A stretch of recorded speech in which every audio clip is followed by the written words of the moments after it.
अस्सलाम वालेकुम गाइस। आज मैं आया हूँ अपनी गाड़ी के टायर चेंज करवाने।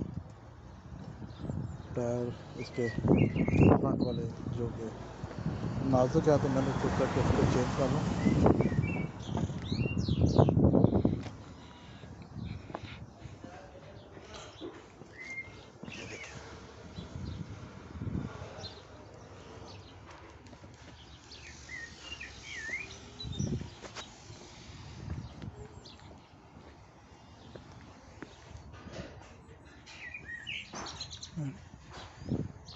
टायर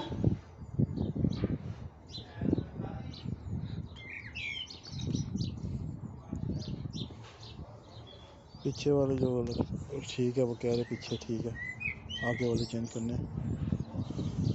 तो बस अभी चेंज करवाएंगे, उसके बाद उसको लेके जाएंगे कार वाश पे वाश करवाने।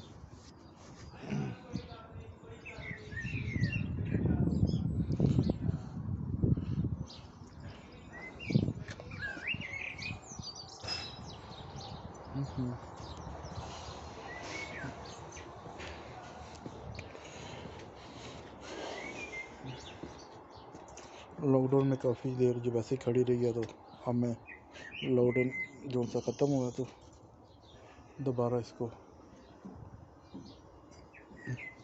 जो सा टायर शायद चेंज करके वो वाश करवा के तो इस्तेमाल में लेके आना। परसों इसकी एमओटी यहाँ पे वो पास करवाई और नए फ्रंट टायर्स भी चेंज करने का बोला।